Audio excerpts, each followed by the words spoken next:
the New Zealand Tech Podcast, brought to you by Gorilla Technology, proactive and strategic IT.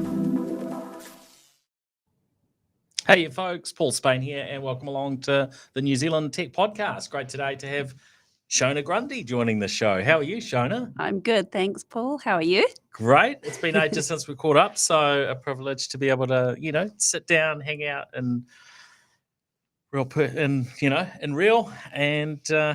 up and chat about what's been happening in the world of tech. But maybe we can start with a little intro about where you fit into this big world of tech these days. Yeah, sure. So I actually come from a whole line of industries. I started off in the music industry in the UK 6 years ago, into film and television when I returned. MP3s were taking over the world, and I tried to get back into music when I returned to New Zealand, and everybody was losing their jobs and losing their minds over technology rolling in. So I got into film and television, which was booming with Peter Jackson and Richard Taylor's work. So always grateful to what they've done for our industry. Was in that for a while, got into animation, really enjoyed animation and building games. And it was just sort of slowly evolving where... That was what you were doing last time we talked It about was, that. yeah, trigger happy. So it actually evolved into my first ever technology company. I was just kind of on this rote wheel of creating content and trying to release it and pitching in TV shows. And we were writing children's books and all sorts of things to try and build our IP.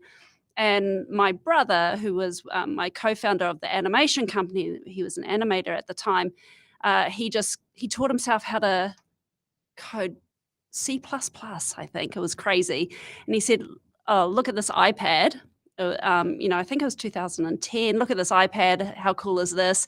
And I think I can allow anyone to be able to create their own cartoons. And at the time when we were trying to train up people, it was 3 years to be a really bad entry-level animator. And he showed me within 30 seconds how anyone could make their own cartoon. And I was just kind of sick of the rat wheel. I didn't really know technology, but this was in 2010. And I just looked at him and I said, we're doing that or nothing. I'm over it. And that's how I got into technology. So I started building this company, and I would attend job interviews, and there'll be engineers sitting there and they'll just be talking. And honestly, it just was like, I have no idea what you're saying, until one day it just kind of started landing in. And built this really amazing technology company. We won high-tech awards, innovation awards, raised rounds of funds, did licensing deals with big Hollywood studios. It was incredible. We were told we could not do it. And the more people told us we couldn't, the more we just came up with ideas to get around the you cannot. And then, so since then I've gone and worked in machine learning, Soul Machines, Movio, Datacom, and I'm currently the Chief Operating Officer at a biotechnology company called Exocule. And I'm a high-tech awards judge as well. Yeah, a few things. That's fantastic. That's great. Well, let's jump in. We'll start with some of the things that have been going on in the tech world, and then I'm really keen to hear a bit more about the things that you're doing at the moment and the challenges that you're solving and so on. So, but first up, we've had news about Spotify and launching a new podcasting feature, but launching it in New Zealand. So it was something that was tweeted by Spotify's NZ Twitter handle.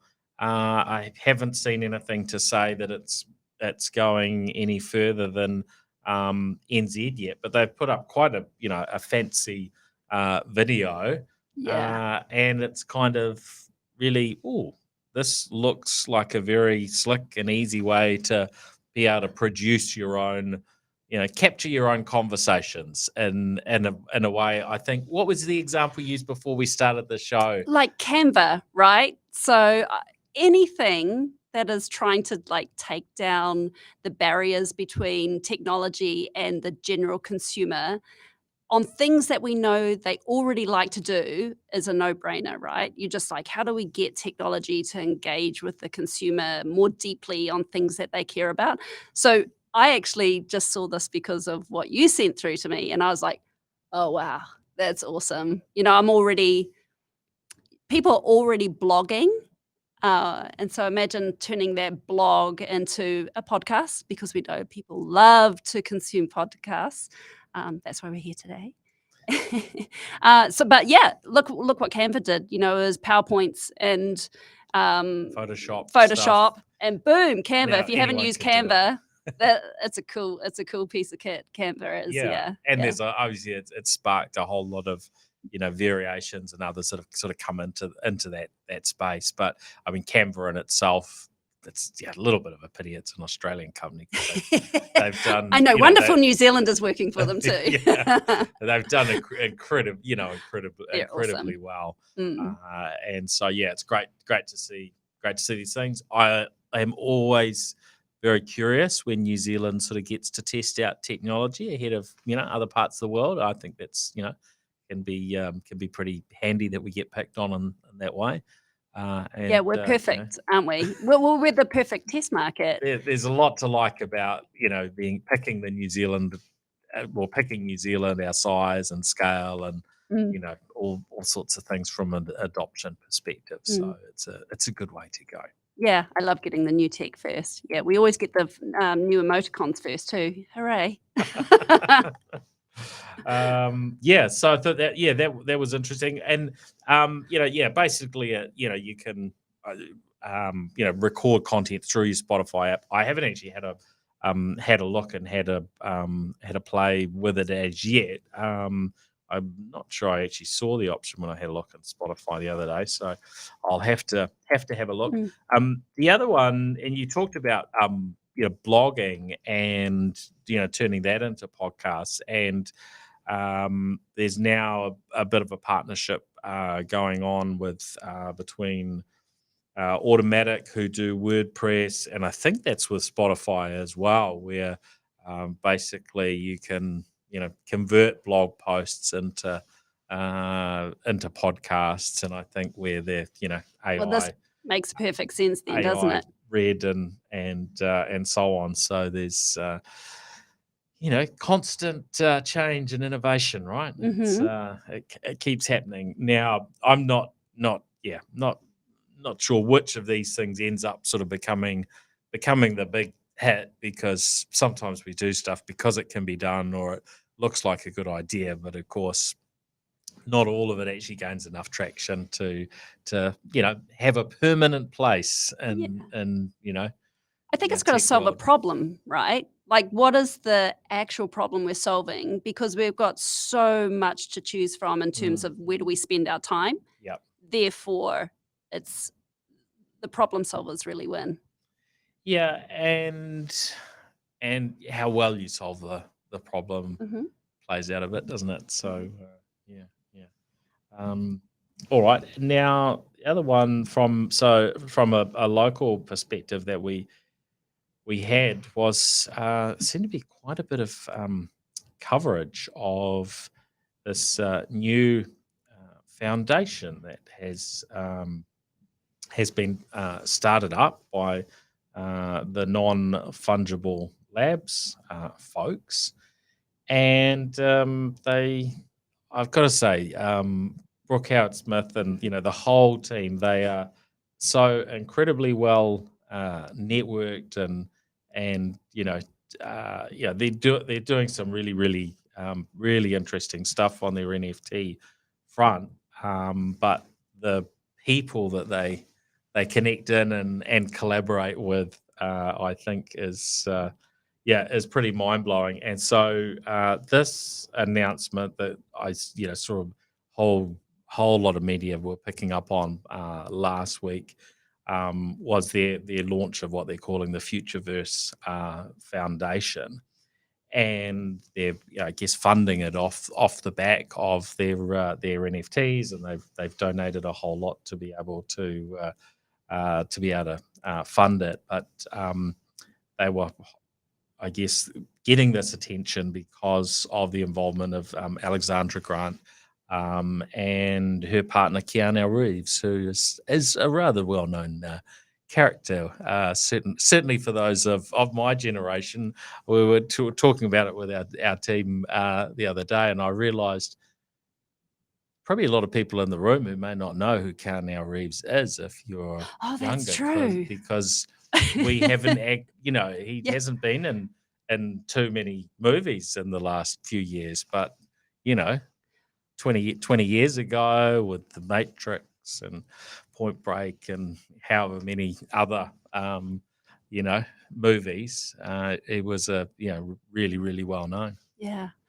What I really like about Keanu getting involved is we also know, you hear stories about what an amazing human being he is, right? He's a huge philanthropist. He Yes. gives back. He doesn't want any attention or acclaim for it. He does it because he cares. And I think he's a wonderful human being.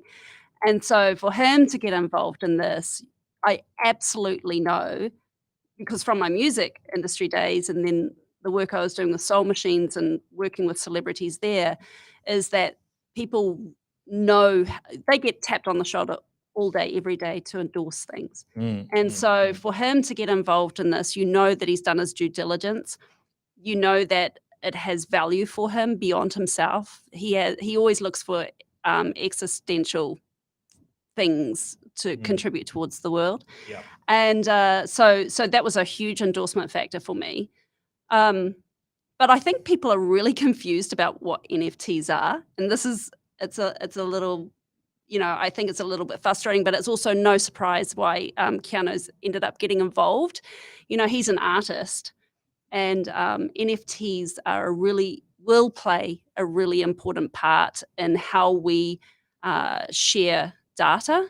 It's a huge shift change, and if people don't understand, currently I think they're just like, oh, it's a strange little thing where people put up a piece of artwork and they sell it for $500 online, and then what do you do with it? And it's like, no, that's not what that is. This is a use case of NFTs that we're currently seeing, and we're at the very start of its evolution.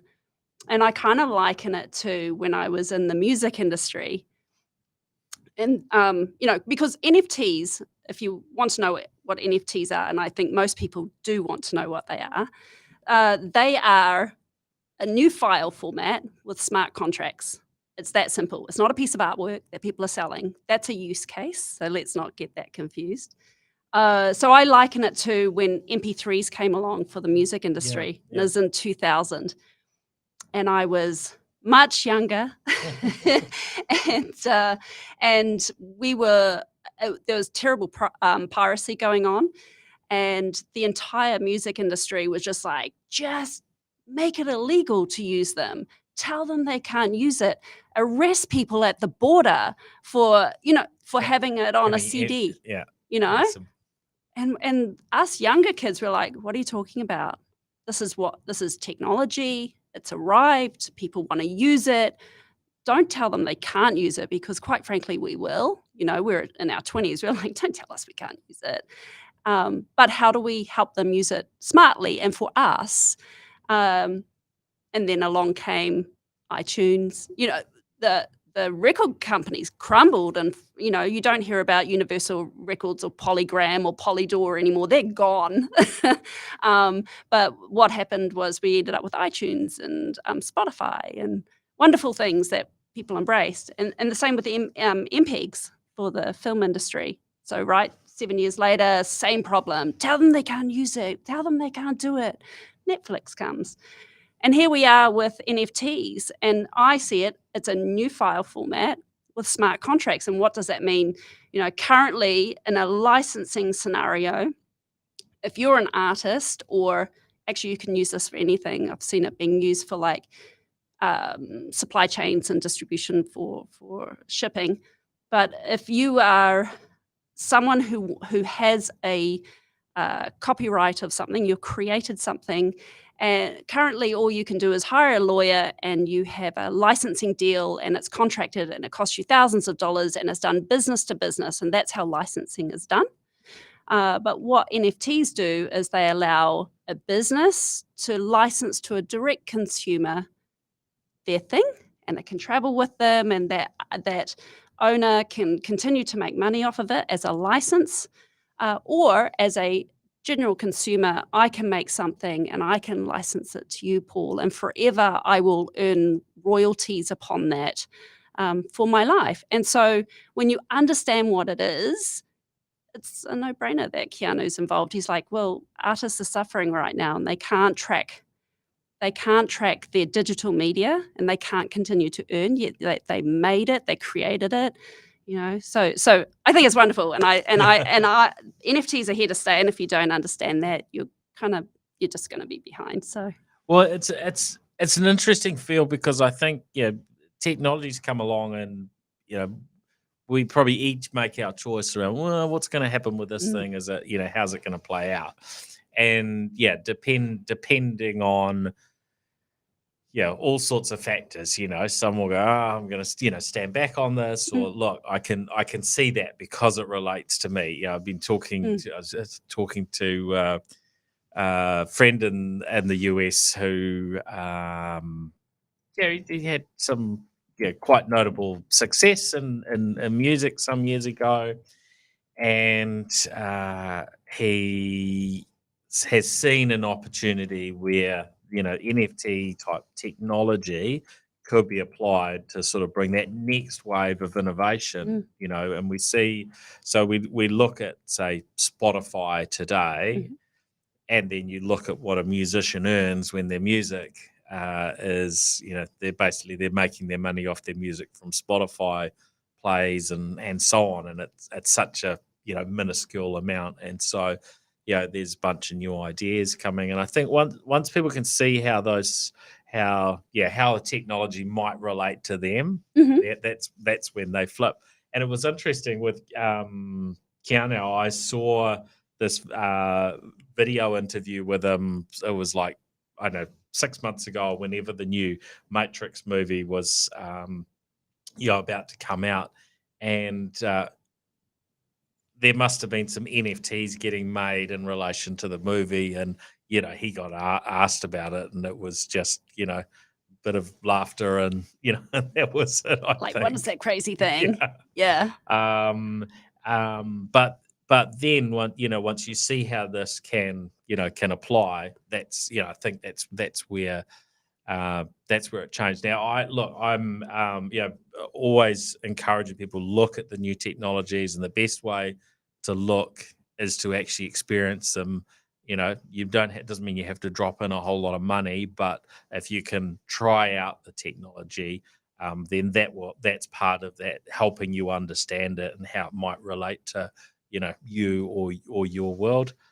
So I think that's an important part in the process. I do think with NFTs that we still have a range of challenges around crypto NFTs. There's a lot of cybersecurity type scenarios and challenges, and the idea of sort of being your own bank, as we're told, is sort of what it's like when you're dealing with crypto. Well, hey, my bank actually takes care of some security and things that I don't have to think about.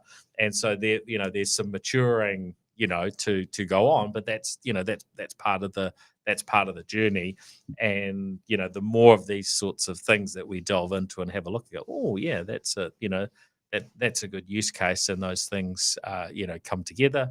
The more we can see the dots, the dots joining up. But there are some things I think where it's a blockchain, the flag's been waved, oh, blockchain's going to solve all these issues, and some of those things are like, well, actually the particular thing you're trying to do there, you don't need a blockchain database. You can that's it's like you're trying to coat your idea in the latest and greatest purest thing blockchain to make it look like the coolest latest thing, right? And we see that sort of stuff happen time and time again too, don't we? Yeah, you do. And just like with the first iteration of the website, there were poor use cases, bad players, bad security, but then we got Amazon out of it, right? Mm, Like it's always technology are tools. It's the human beings who put in the use cases and how we apply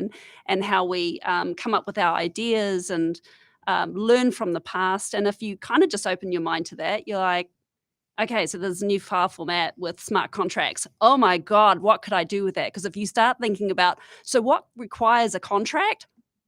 Everything. It's mind-blowing when you start thinking of it like that. You can apply it to any industry. Yeah, I think there's a whole lot of opportunities ahead, and what's exciting is that we've got a lot of activity happening here in New Zealand that sees us in a very We're very totally strong leading it. position, Mhm. and generated a lot. You look at it from a export revenue perspective and so on. We've done We are world leaders, those guys down at Centrality. very Mhm. well, and I don't see that sort of stopping anytime soon. I think there's definitely the what are they calling it, the crypto winter. There's some there's some interesting times going on as far as cryptocurrencies are concerned, but I don't think that impacts or cancels the long-term opportunities that we see with NFTs. So yeah. Interesting space. Now, a few other topics we wanted to cover before we delve in a little bit more into what's happening in your world. Just a few little news bits and pieces. Saw that Polestar, who I see sort of Polestar as maybe not sitting in quite the same place as Tesla from how they are able to control their product, but they're effectively a new car brand. They're iterating with a range of vehicles, but the Polestar 2 is what's available in New Zealand currently. And really enjoyed driving the vehicle. I like the fact that it's got a, what do they call it, Android automotive operating system. So you've got this whole thing that's got speech recognition from a company that's actually pretty good at that stuff, They're because not that bad. can vary a lot in the vehicles. They are the best. Yeah. You've got that aspect that an application developed for Android, which is if there's going to be an application for something, it's usually going to be on iOS and Android.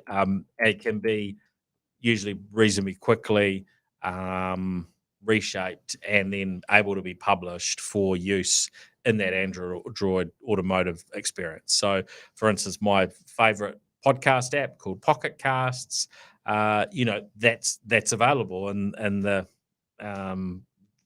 Play Store for Android automotive. Now, at the moment, last time I looked, it was a pretty small catalog.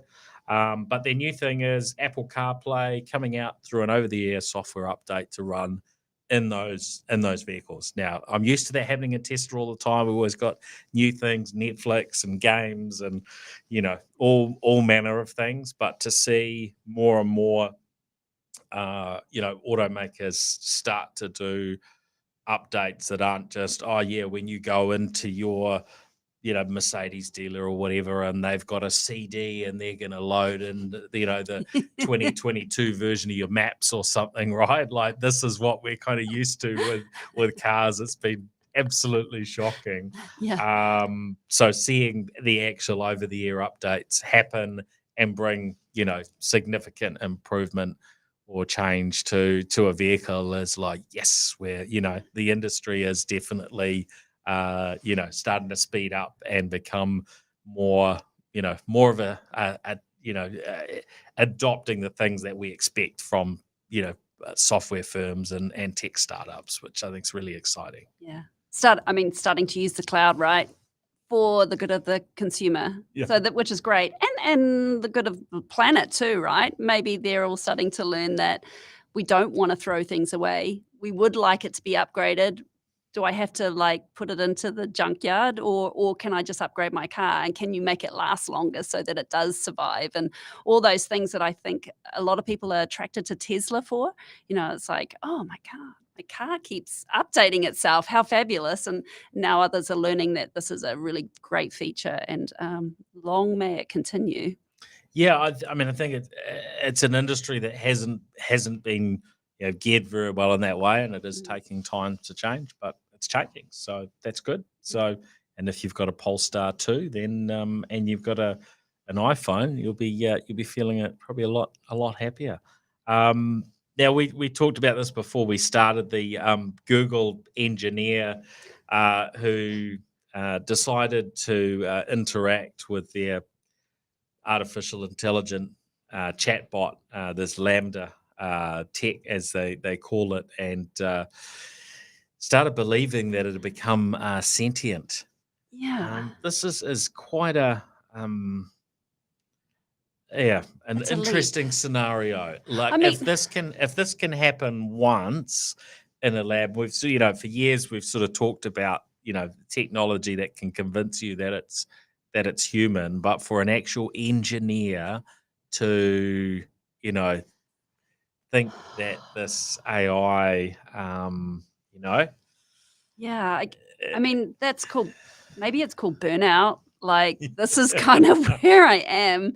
I mean, having worked at Soul Machines, where we're developing these artificial humans with dialogue flow and Watson, we use different systems in the back end, and I play around a lot with GPT-3, and that's fabulous, but it doesn't really, you have to build in that soul to it. It's not there yet. Like, I would say, decades away from having. I would have thought an engineer coming out and saying, "Oh my God, it's alive! It has feelings and emotions." But other than I worry about him. That's all I can perhaps offer to that.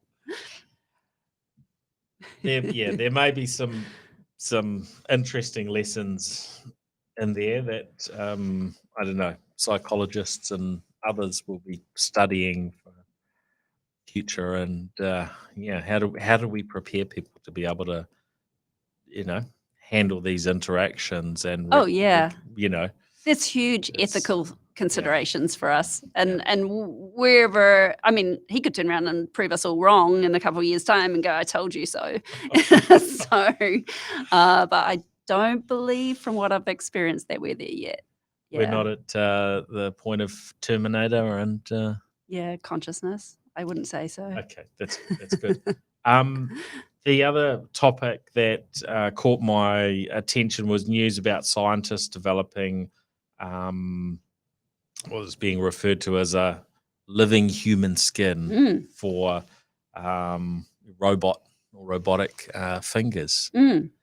So, I mean, they're saying that it's waterproof and it can self-heal, which is pretty amazing, but it doesn't have, like, wrinkles and textures. I mean, the first thing I would wanna ask those people who are behind this and spending all that money is, I don't understand the mission why. Like, if what's the problem they're trying to solve? Is it that they want to make robots look like humans? Therefore, should we be asking ourselves why, and what's the problem you're trying to solve? And is that ethical to make a robot look like a human? Like, we should be very clear as to what's a human, what's not, as we develop this technology.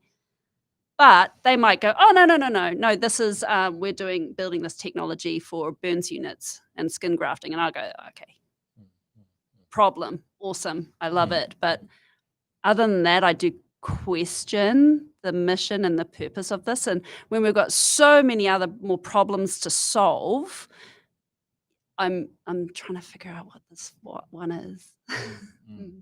Well, and I'm not quite sure where they're expecting to use this technology, but I mean, definitely the idea that we make robots that can work with moisture and water and so on, so that waterproof element is something that's I'm sure important. We get used to it very quickly when tech suddenly becomes a lot more useful because it can cope with these environments like our phones. It's kind of hard to recall how, and it's probably only been 5 to 7 years since the first sort of, mainstream, phones were waterproof, but now it's kind of just the norm. Well, semi-waterproof. Yeah. There's And if they paint the limits and robot so on. gold, don't know where they might get that idea from, but maybe they might paint the robot gold, and then we're very clear it's not a human, and it is a robot, and that could be okay. Yeah, fair enough. So yeah, I mean, these things are we are important that we get it right. And the last bit of news that caught my attention was around creating technology to create well, not so much the technology, sort of how it's being used, but digital twins of humans. And you had some pretty interesting thoughts on this, and you were saying that this has already been done here in New Zealand, Auckland University.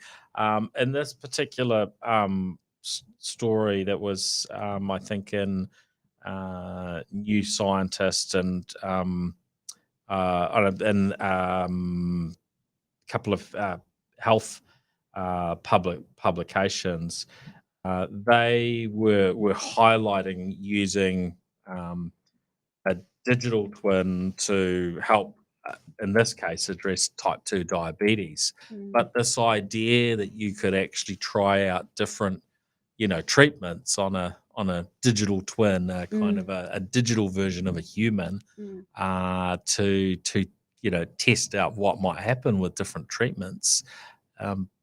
That seems to hold a lot of promise if you can create a digital twin that responds in a accurate manner, I suppose, which is probably the big challenge, I would think. Yeah, I mean, and this was probably more to my point about the problems, right? Like, we have some big problems to solve, and this is an exceptional application of applying, our minds and brains and technology to some great problems.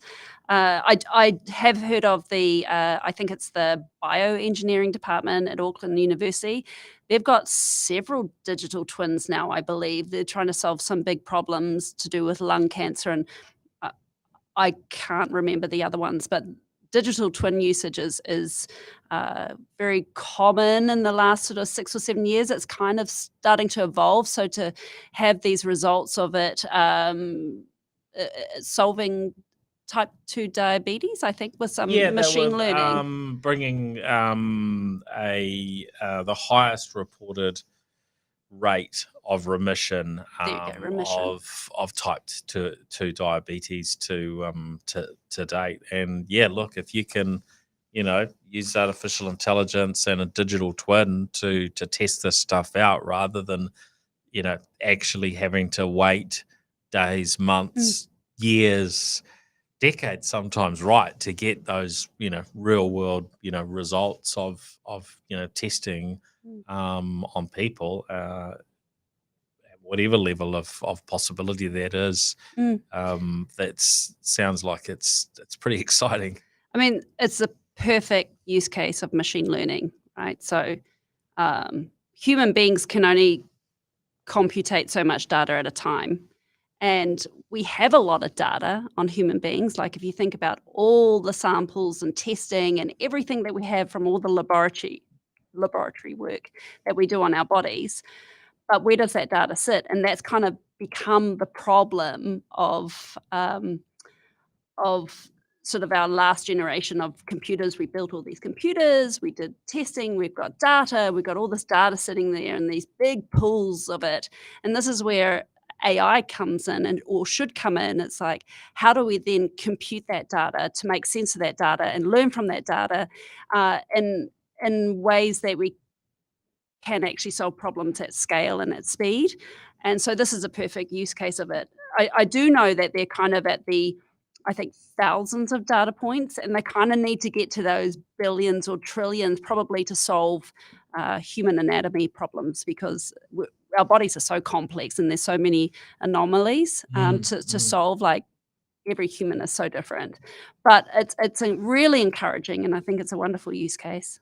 Yeah, and look, I think the machine learning opportunity, as you know, there's more wearables and other things that can collect data. I mean, we're still not in a position, where the doctor, your general practitioner is getting hold of you or your device and so on, and it's saying, hey, it appears based on the data, you need to eat more veggies, go for a run more. I mean, we could probably say all of those things for most of us, but accurately kind of drawing on big pools of data and using the wearables and machine learning to come to conclusions. And I see, from one perspective, it's, well, who wants to participate in that? But there's probably enough people with wearable devices that would be happy for, anonymous data collection. And, I guess you've got to kind of link that up maybe with your actual medical records. But if you linked up, the data that's coming from, a, you know, a few mainstream wearables, probably notably what Google and Apple have between Fitbit and Apple Watch, a huge amount of data, and if you could then line that up with what people are getting diagnosed with, and then you could probably predict a whole So much. ton of stuff, but we're kind of we're not there, and I guess there's some reasoning for that, but I think the earlier you catch this thing, and that's what generally the health sector seems to be wanting to do, is to move to a position where we away from the ambulance at the bottom of the cliff to actually let's prevent bad things from happening, and let's pick up those signals early and address them. But yeah, it seems like we've actually got the technology building blocks to do most of this, but it's just not really happening yet, right? Well, I mean, these are just like the first pilot use cases, right? Like, how do we then take get more data in, to your point? We've got all these wearables. I know of a New Zealand tech company, Elementary, who have a device that goes over the abdomen. Your internal digestive system is a hugely complex beast, and they're trying to be able to diagnose you from externally. And I was a chronic patient. I had a chronic disease for my digestive system, and I had to, in the end, have about 4 operations over a year. I was chronically ill, almost died, and they had to do surgery on me, right? Whereas you put this device over you, and you can actually diagnose someone from the outside. I think where they're trying to take this, and the vision is one day, is that there'll be a Spain digital twin, there'll be a Shona Grundy one. I have my digital twin, instead of this data sitting as written text on your doctors, they can pull up your digital twin. You've been contributing data to it from all sorts of, here's my blood test, it's in my digital twin. Here's my Fitbit, it's on my digital twin. My doctor doesn't have to kind of ask you questions about, how many units of alcohol you had this week. It's pretty clear, actually. But that's where we see we're going, and we have to start somewhere. And I think, this is a great start, and it'd be fabulous if the government's invested more money in this area. Yeah. I guess there could be a bit of manipulation to some of this data. It's measuring certain things. Oh, I left my watch at home last night. That wasn't could pose all sorts of insurance things. You're like, I don't smoke cigarettes at all. You can't lie in your insurance form. Yes. Oh, well, we definitely have some exciting times ahead. But there's going to need to be the right sort of ethical considerations and at times sort of legislation to help us steer through these. Now, want to hear more about what you're involved in. Tell us a little bit about the businesses that you're involved in now. So Exocule and Winely. Now, I think Winely's had it's a bit of attention. Not not as much for Exocule. So maybe Mm. you can sort of, share a little bit about what's going on there. Yeah, so Exocule is actually the parent company of Winely. Yep. And how that came about was I'd been working as an advisor to the founders, Jake and Abby, for about 6 months, and really inspired by them as entrepreneurs and visionaries and just super smart people and very low egos. They just want to win and they just want to get their vision done, and they'll do it any way they can and listen to people. And it was I really loved the Winely product, as we refer to it now, and I understood the problem space they were solving. And I know that when we first started out on technology, it was like, how many problems can we solve at once? And that didn't work. And so we learned in technology that you must find your niche and you must find the problem you're solving and know exactly who you're solving it for and why. So when they were very clear about Winely and what it did, I was like, fabulous. I love it. How can I help? And then as we got further into it, it took me several months, I think, for Jake to be very clear on his mission. And it just blew my mind how big it was and audacious and awesome. And I was like, how did we get so long to this point for me to understand where you're taking us? He was like, "Oh, yeah, sometimes maybe I don't explain myself fully, but I know where I'm going." Yeah. So this is why we set up Exocule, to stop the confusion. So we're a biotechnology company, and our mission is to address food security globally, and to address responsible production and responsible consumption. It's two of the big United Nations Sustainable Development Goals. And you're like, okay, wow, that's really different to Winely. What on Well, earth for those- are you saying to And me? maybe for those who don't really know about Winely, you want to sort of just roll back and explain Winely. Yeah, so Winely addressed a big problem point for the winemaker. So lots of technology is going into the orchards and into the fields. So we've got drones, we've got soil testing going on, awesome stuff. Hugely competitive market. What Jake and Abby saw, they wanted to get into fermentation, and we can talk about why, but they looked at the winemaker and started just talking to them, and they interviewed over 300 winemakers to get to their problem space. They're amazing researchers. And so it is the fermentation process. So grapes come in, juice, they go in these massive 90,000 litre tanks, and we call them bioreactors. There's yeast put in, there's a chemical reaction. I'm learning all this in the last sort of 12 months now. And basically we learn it's a hugely volatile environment. So much can go wrong in a very short amount of time, and tens of thousands of dollars can be lost. Or to save the wine, they're throwing in additives. They're also having to go up on these really high catwalks. It's very dangerous. Some people have died doing all the sampling. And their problem was... Could be other reasons for dying sampling Oh, wine, no. but just, throwing that out, especially, and I have, been in some of those environments. So basically they've got these, it runs over, the ferment is like 7 days, and it is going wild and crazy, and they work like demons 24 hours. They're sampling, but all they can sample is probably twice a day, because that's all the staff they have for, because they've got hundreds, if not thousands, of these tanks going at a time. I had no idea how big this industry was. It is massive.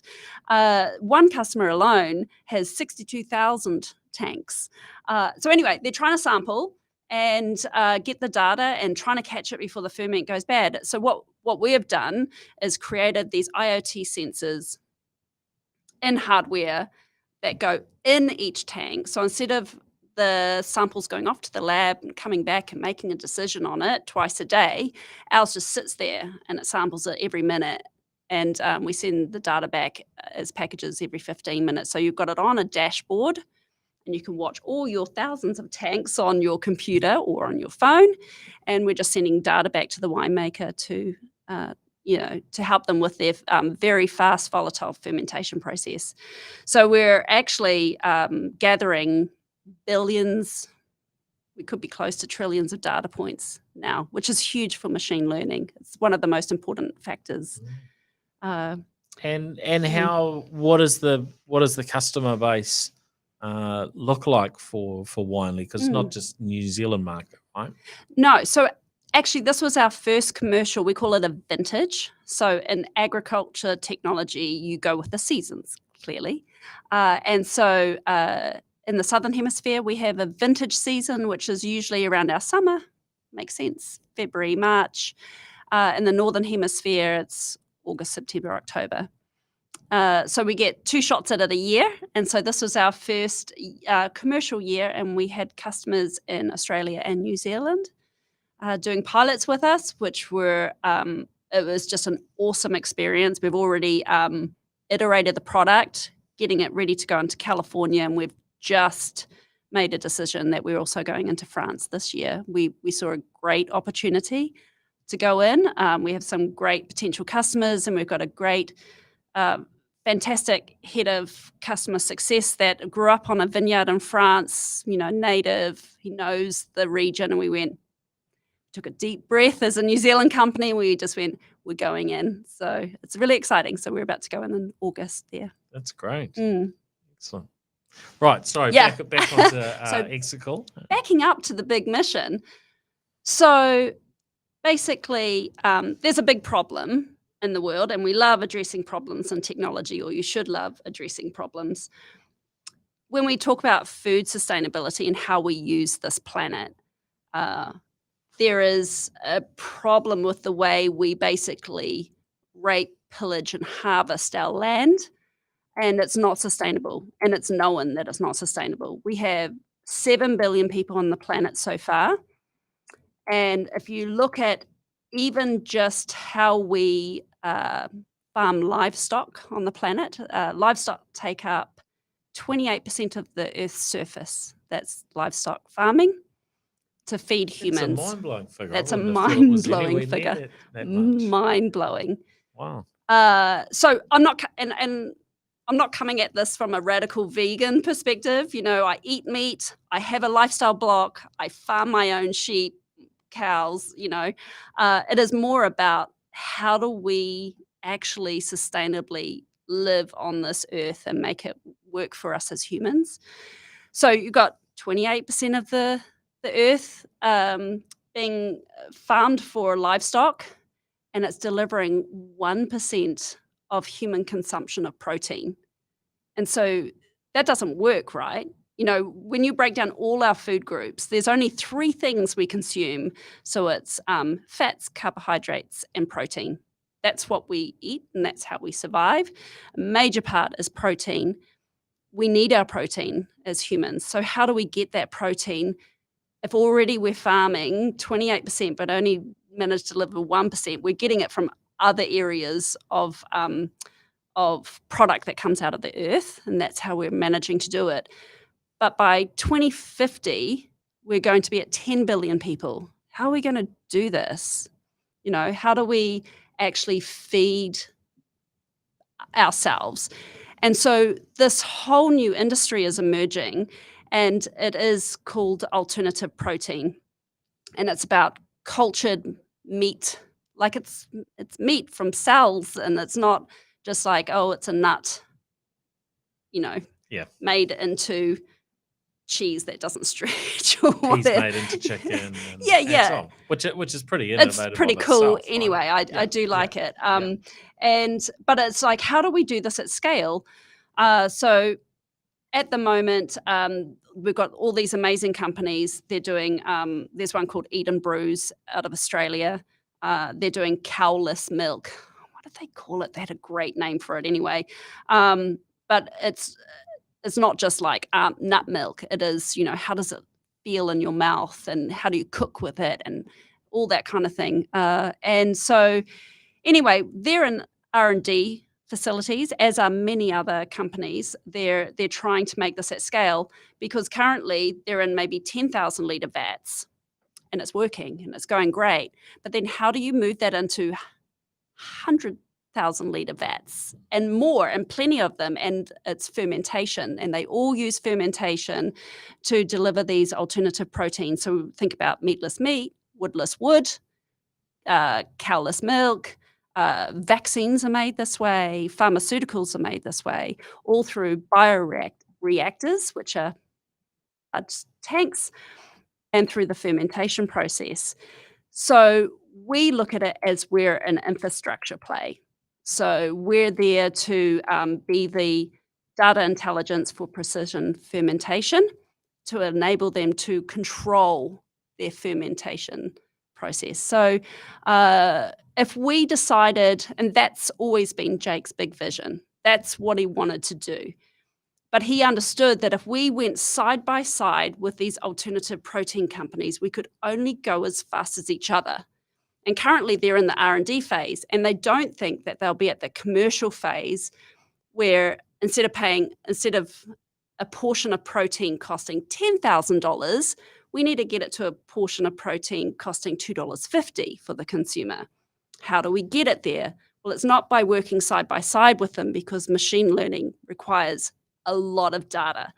So that was where the penny dropped for them. They were like, wine industry, the oldest fermentation process in the world, hugely complex with massive problems of their own. So it's not like, oh, we'll just use them to get their data. It's like, let's solve this for them. And if we can solve it for them, we can supercharge that industry over there and actually give them like a speed on ramp, and maybe reduce the time to mass manufacturing of these alternative proteins by 10, 20 years. So for us, that's really exciting. And for me, that's my big why as to why I'm with the company. I want to know that potentially I've added something to the world with my work. Yeah. Oh, that's really cool. Yeah. I realize we're running out of time, so we may have to find another episode to delve in and chat to you about some other topics. What's happening with the NZ High Tech Awards, and your role there, judging in the most innovative software category, which Duncan Cotterill sponsor. And you're also involved in an NFT startup as well. So A side hustle is what I call it. What is that entity? Yeah, so it's actually again about how I feel about this new technology, and I got really interested in it because I started painting, and I taught myself how to watercolor paint, I think last year, and I was really getting into it. And people were like, you should put it up as an NFT, and I was like, what are you talking about? So it was actually just through my curiosity, and I was looking at NFTs, confused like everybody currently is, and just going, what is the point of this, and what do people do with it, and all these questions. And when I started learning and understanding what it was just more, it became my interest of like, I actually know how to make this work. And so I'm just working on a side hustle with some other engineers to build. Again, I always believe in like the infrastructure play, like how do we build the tools to bring this technology to mass consumers. So that's kind of what we're working on at the moment, and it's super fun, and it's I just really enjoy the creative process, and I live to work, and I say to people I'm never going to retire because I'm having too much fun. Yeah. Oh, that's cool. We'll look forward to maybe delving into that in future. Big thank you for coming on the show. Now, where do people track you down? Is it LinkedIn, or what's the best way to connect? Yeah, I'm mostly active on LinkedIn. That's my platform I enjoy. Place, I do enjoy it. So I am on Instagram, but not really. So, yeah. Yep. And look, big thank you to our show partners, 2 Degrees, Vodafone, Spark, HP, Gorilla Technology, Cyclone, and Aruba for their support of the New Zealand Tech podcast, and also New Zealand's broader tech and innovation communities. So thanks to them, and thank you, Shona Grundy, for joining New Zealand Tech podcast today. Yeah, thanks so much for having me. That was really fun. Yeah, it was great. It Cheers. was great.